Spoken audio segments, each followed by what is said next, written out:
This is a classic case of "that's not my job," which is number one on the list of the top 5 phrases you should never say to a customer. We've all had a customer service representative say something that just shocked us. Don't fall into the same traps they did. Here are the top 5 phrases you should never say to a customer. "That's not my job." "If you would just listen." "You're wrong." "That's not our policy." "So what did you expect?" And then the bonus phrase, "Calm down." Now those are fighting words. Not too long ago I had an account with a cellular phone company. There had been an error on my statement, and I had called 3 months in a row trying to get it resolved. The 4th time, the customer service rep appeared to understand and said they would reverse the charges and that it would be reflected on my next statement. Well, indeed, the charges were reversed, but then again promptly charged. When I called again, I was transferred to a supervisor who used several of the top 5 phrases to avoid. The final one they helped me determine to close my accounts was quoting of company policy according to the fine print on the contract. They said, and I do quote, "It's not my fault you didn't read your contract. If you had read page 2, paragraph 3, the second sentence, you would have known that we are not responsible for anything a customer service representative does or does not say to you."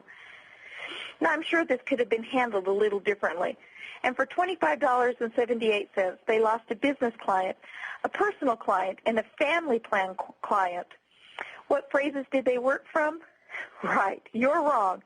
That's not our policy." So what did you expect? Ask yourself, how might you have handled this situation a little bit differently?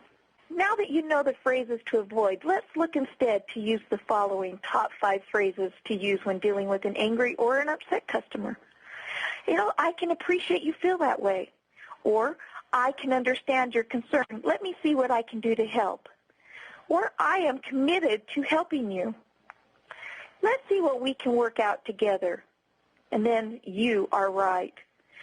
With these phrases in mind, let's say you are not able to refund the money. How would you address my situation differently than the supervisor at the cellular company did? Take a moment and write down your possible responses. One way to approach it may be, "I am committed to helping you. Unfortunately, my hands are tied. I will not be able to give you a refund at this time." Now, is that statement going to make the customer happy? Absolutely not. But it will not give them as much ammunition to badmouth the rudeness, ineptness, lack of customer service, and or ignorance displayed by a representative of your company. Later, we'll cover some additional ways to say no appropriately. For now, let's see how the top 5 phrases might work in another situation where you have some options. Bill is an angry customer. He purchased a coat, and it's not the same color he thought it was when he purchased it, and he doesn't have a receipt to return it. Using one of the top 5 phrases, "I can appreciate you feel that way." "I can understand your concern. Let me see what I can do to help." "I am committed to helping you." "Let's see what we can work out together," or "You are right." Come up with a way to approach his concern and write it down. Some of the common answers I hear are, "I can appreciate your frustration. I'm committed to helping you. Let's see if we can exchange this for a similarly priced coat."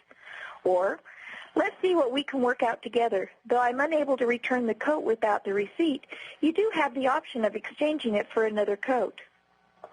Okay, let's review together. What are the top 5 phrases you shouldn't say? Say them out loud. 1, "That's not my job." 2, "If you would just listen." 3, "You're wrong." 4, "It's not our policy." 5, "So what did you expect?" And 6, the bonus phrase, "Calm down." And the top 5 great phrases to say: 1, "I can appreciate you feel that way." 2, "I can understand your concern. Let me see what I can do to help." 3, "I am committed to helping you." 4, "Let's see what we can work out together." And 5, "You are right." You're doing great.